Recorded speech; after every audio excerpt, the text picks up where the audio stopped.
Hey, what is up, everybody? This is Stevie Breach coming to you here today. We are on the eve of WWE's Extreme Rules pay-per-view that has been renamed. It's like called Horror Story or Horror Show. I'll tell you the truth. Honestly, I was talking with my buddies on Skype the other night. When I told everyone I thought the name of the show was called Whorehouse Extreme Rules, I got a pop out of Luke Cage 29, but that's honestly what I thought the name of the show was. I thought it was the Horse Show. We don't have to divulge fully into this.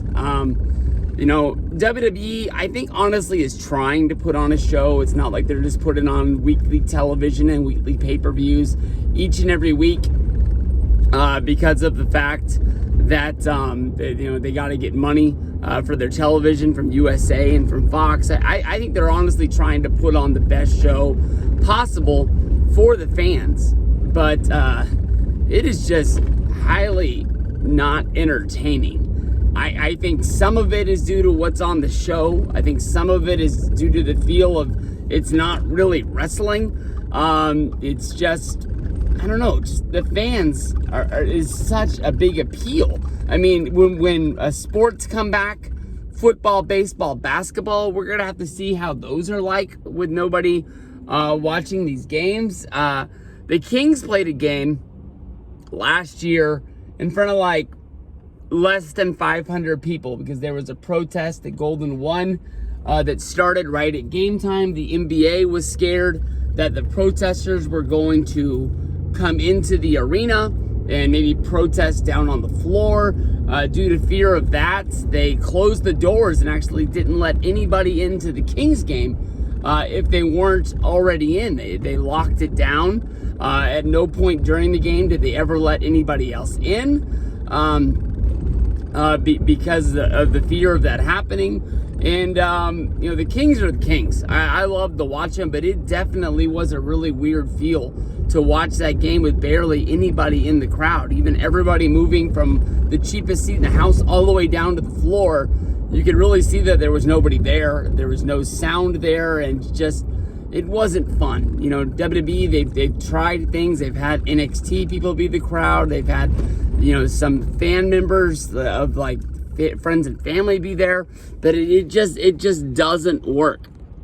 Now, this pay-per-view, I really have no feel of what is going down. I understand the main event is like a swamp match between Bray Wyatt, not The Fiend, but Bray Wyatt and Braun Strowman. They're trying to retell the story of Braun coming from the Wyatt family, and basically Bray Wyatt is trying to take credit for everything that Braun Strowman has done, finally becoming WWE champion. And we've kind of seen like the Bray Wyatt character is almost like the three faces of Foley. We've got like the wimpy Pee Wee Herman version of Bray Wyatt. We've got Bray Wyatt fresh out of the swamp from the Wyatt, I called him the Wyatt clan, but that's not really the right thing to call them. Wyatt family is where they were. And then you've also got The Fiend. With so much talk about all the released wrestlers showing up in Impact for Slammiversary, we've had the Good Brothers, Machine Gun Carl Anderson, as well as Luke Gallows basically say that they're going to be a part of Slammiversary tonight. As of right now, they are the biggest name to be 100% confirmed to be going to Impact. There's also, rumors of Heath Slater going there, EC3, tons of the names attached going to Slammiversary. Slammiversary is tonight. It almost feels like nobody really feels like Impact Slammiversary is a threat to WWE. They're easily a distant third to fourth here in the United States behind WWE, AEW, and maybe even New Japan Pro Wrestling that could be debated. It's been a long time. I think what has hurt them is just what TNA was for so long, and basically when they bought that company, even though they changed the name, everyone still calls it TNA. They still think of it as TNA. And, that is what it is. Maybe they come out of the gates and they have a really good show, but to me, Impact has had a really good roster. Tessa Blanchard, Jordan Grace, Sami Callihan. They've had so many people, come on, fucker, for so long a time, putting on good shows, that I don't really feel like what they're going to do on Sunday is going to make a huge difference in the long run. But we'll see. Everyone's kind of talking about it. It's kind of like what TNA normally does, is as soon as anybody's released from WWE, they sign them, they bring them in, they sort of get lost on, what they're going to do with them, and they just are on the show each and every week, and nothing's really going on with them. But hopefully, they can fix something. From there, you've got a few women's matches. You've got Nikki Cross going against Bayley. Sasha Banks is going against Asuka. Bayley and Sasha Banks is pretty much the hottest thing that there is going on in WWE right now. They're trying to top each other. They're trying to be the best team. They're not really feuding with each other, but at the same time, Sasha Banks is trying to accomplish what Bayley has done with, Bayley 2 belts.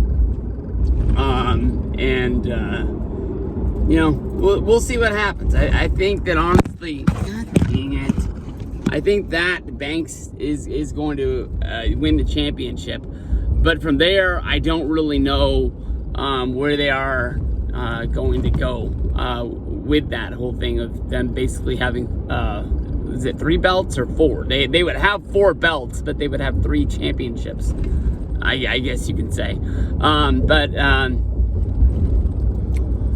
What else is on the pay-per-view? We've got Dolph Ziggler going up against Drew McIntyre. That honestly has every intentions of being a really good match, but do you really think they're going to put the belt on Dolph Ziggler? It's the same conversation that honestly we've been having for, I don't want to say 10 years, but it's been a long damn time with Dolph, where it looked like they were going to push him to the moon.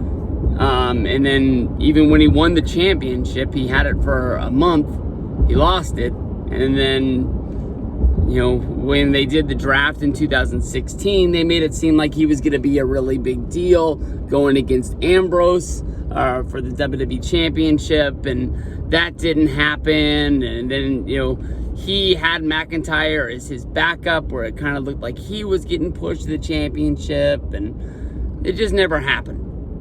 So, I don't know. I love Dolph Ziggler. It always seems like he has 1 foot outside the door in WWE, but you watch the show, you watch the matches, it seems like, the guy gives the best and probably puts on consistently some of the best matches in WWE. They just don't really give him the best angles to do it. Other than that, on the pay-per-view, I really got no freaking clue. They're doing one, series of matches with Sheamus and Jeff Hardy. A lot of the people from the Jeff Hardy camp are out against basically what WWE is writing for Jeff, with this whole,